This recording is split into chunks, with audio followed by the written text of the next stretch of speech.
इस वीडियो में हम बात करने वाले हैं कोल इंडिया रिलेटेड से अबाउट, और उसी के साथ हम जियोसीएल कॉर्पोरेशन को भी थोड़ा सा कवर कर लेंगे। तो चलिए सीधा वीडियो को शुरू करते हैं। दोस्तों, कोल इंडिया ने over the period of time maximum returns के अंदर नेगेटिव रिटर्न्स दिए हैं, इसीलिए पर्सनली मुझे तो ये शेयर अच्छा नहीं लगता है फॉर इन्वेस्टमेंट पर्पस। और कोल इंडिया नाम ही कोल है, तो इसीलिए इन्वेस्टमेंट पर्पज से मुझे तो अच्छा नहीं लगता है। बट स्टिल मेरा काम है कि मैं आपको शॉर्ट टर्म गेन्स वाला भी बता दूं एंड लॉन्ग टर्म गेन्स वाला भी बता दूं।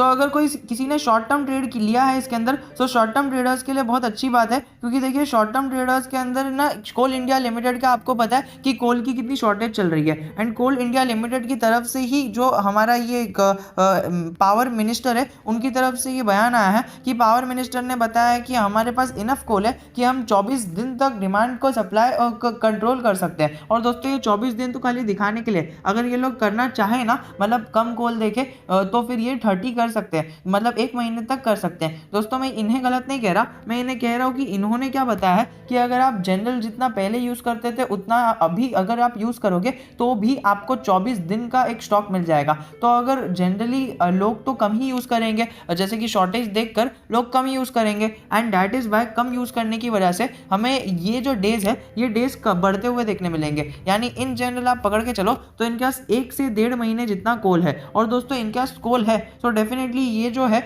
ये एक प्राइस कंट्रोलर की तरह काम करेंगे। और प्राइस कंट्रोलर का काम क्या होता है, जब ये ऐसा कोई टाइम हो तब ये लोग अपनी प्राइस को बढ़ा भी सकते हैं। अब वी डोंट नो कि इंडिया की क्या सिचुएशन है, क्योंकि देखिए इंडिया की सिचुएशन हमें पता है कि कोल क्राइसिस की वजह से इंडिया की इकोनॉमी के अंदर प्रभाव आ सकता है। बट स्टिल अगर ये लोग चाहें तो फिर ये कोल की प्राइसेस को बढ़ाकर सेल कर सकते हैं। एंड क्योंकि ये मोनोपोली है और मोनोपोली के पास भी इनके पास स्टॉक कम ही पड़ा है। दोस्तों, अगर ये लोग इनके पास इतना स्टॉक पड़ा है और अगर ये लोग अपना जो शेयर की प्राइस है, मतलब कोल की प्राइस है, अगर वो बढ़ाकर सेल करेंगे तो डेफिनेटली इसका इंपैक्ट शेयर के अंदर भी हमें देखने मिलेगा। बट ओवरऑल देखा जाए तो ये एक नवरत्न है और हमें इसके अंदर देखने मिला कि ये एक गवर्नमेंट कंपनी है। दोस्तों, गवर्नमेंट कंपनी का आपको पता ही है, they are bound towards welfare of the people.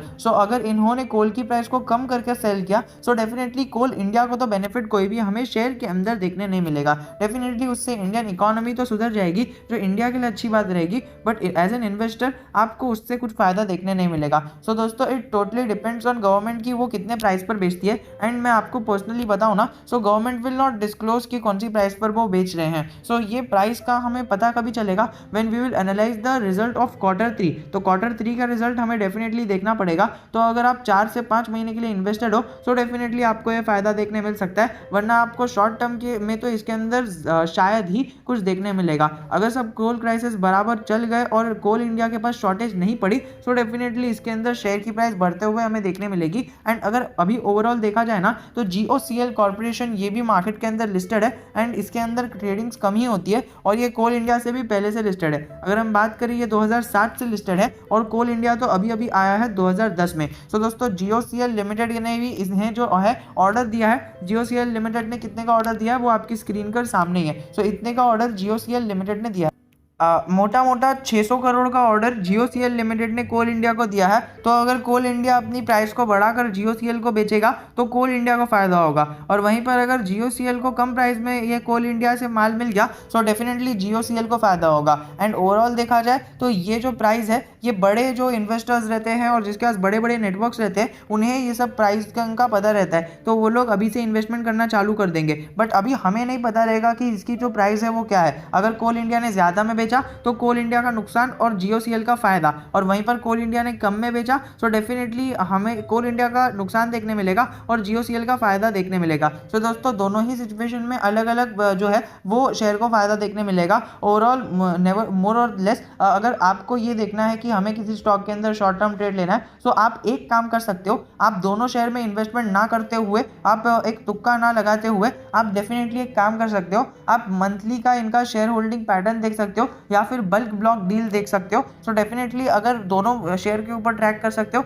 अगर किसी एक शेयर के अंदर बल्क डील बहुत ज्यादा होते हुए देखने मिलेगी तो डेफिनेटली आप उसके अंदर इन्वेस्टमेंट करने का प्लान बना सकते हो, थोड़ा थोड़ा अमाउंट उसके अंदर इन्वेस्ट कर सकते हो, ताकि आने वाले टाइम में एक उसके अंदर आपको फायदा देखने मिले। क्योंकि देखिए इन जनरल अगर बड़े इन्वेस्टर्स को पता रहेगा कि अगर कोल की प्राइस कम में बेची गई है तो डेफिनेटली जियोसीएल में वो लोग इसके अंदर बाइंग करेंगे, और वहीं पर अगर कोल इंडिया ने कोल महंगे में बेचा तो डेफिनेटली जो इन्वेस्टर्स है है वो कोल इंडिया के का साथ देंगे, कोल इंडिया को बल्क में बाइंग करेंगे और फिर Q3 के बाद सेल आउट कर देंगे। तो दोस्तों अगर आपको भी ये स्ट्रैटेजी अपनानी है तो डेफिनेटली गो फॉर इट। और अगर इसके अंदर बड़े बड़े लूप होल्स है वो जानना है, डेफिनेटली मुझे इंस्टाग्राम पर या फिर टेलीग्राम के अंदर मैसेज कर देना। डेफिनेटली मैं आपका डाउट जो है वो क्लियर कर दूंगा और लूप होल समझा दूंगा। एंड अगर हम बात करें GOCL लिमिटेड के बारे में, तो GOCL लिमिटेड के अंदर जो आपको टेक्निकल लेवल्स दिख रहे हैं, GOCL लिमिटेड के अंदर हमारे टेक्निकल लेवल्स थोड़े से मिड रेंज के अंदर देखने मिलते हैं। GOCL लिमिटेड को आपको 55 और 52 के लेवल्स जो हमें अभी मिड रेंज के अंदर देखने मिल रहे हैं। बट स्टिल अगर हम कोल इंडिया की बात करें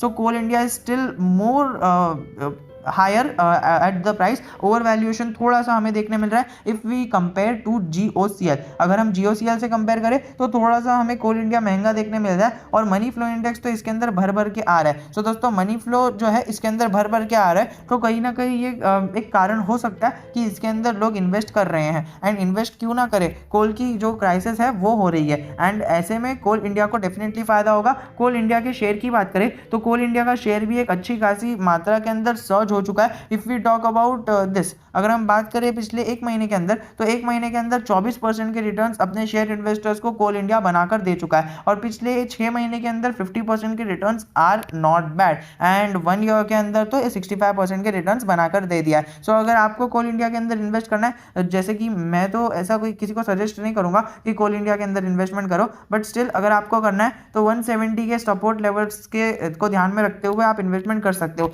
एंड अगर कोई यहाँ पर GOCL के लिए आया है तो डेफिनेटली 270 का टारगेट जो है इसके अंदर अभी चल रहा है, 273 की स्ट्राइक प्राइस चल रही है। सो आप 260 का टारगेट आप जो है सपोर्ट उसको लेकर चल सकते हो 300 के टारगेट के लिए। सो दोस्तों ये टारगेट और सपोर्ट होंगे एंड इसका जो टारगेट रहेगा वो 215.5 का रहेगा। सो ये डेफिनेटली कोल इंडिया का टारगेट रहेगा। सो ये सारी चीजें आप नोट करके चल सकते हो। वैसे भी PE रेशियो इन दोनों स्टॉक का कम ही देखने मिल रहा है, जो हमें बताता है कि इसके अंदर हमें बाइंग कर लेनी चाहिए। बट दोस्तों खाली PE देख के बाइंग नहीं करनी चाहिए, सारी चीजें मैंने आपके सामने पेश कर दिया। एंड अगर आपको वो इनफ्लो वाला पार्ट अच्छा लगा सो लाइक ठोक दो यार, अगर आपको ये पता था डेफिनेटली तभी भी ठोक देना। दोस्तों अगर आप देखो ये तो सपोर्ट और टेक्निकल्स तो बाद में हम बात करते रहेंगे, लेकिन ये हफ्ते अगर आपको किसी स्टॉक के अंदर ध्यान रखना है तो दोस्तों बाजार का ध्यान एवेन्यू सुपरमार्ट और जो हमारा HDFC बैंक है उस पर, माइंडट्री के ऊपर, HCL टेक के ऊपर, विप्रो के ऊपर और इन्फोसिस के ऊपर डेफिनेटली कहीं ना कहीं हमें रहते हुए देखने मिलेगा। बाजार का ध्यान पूरे हफ्ते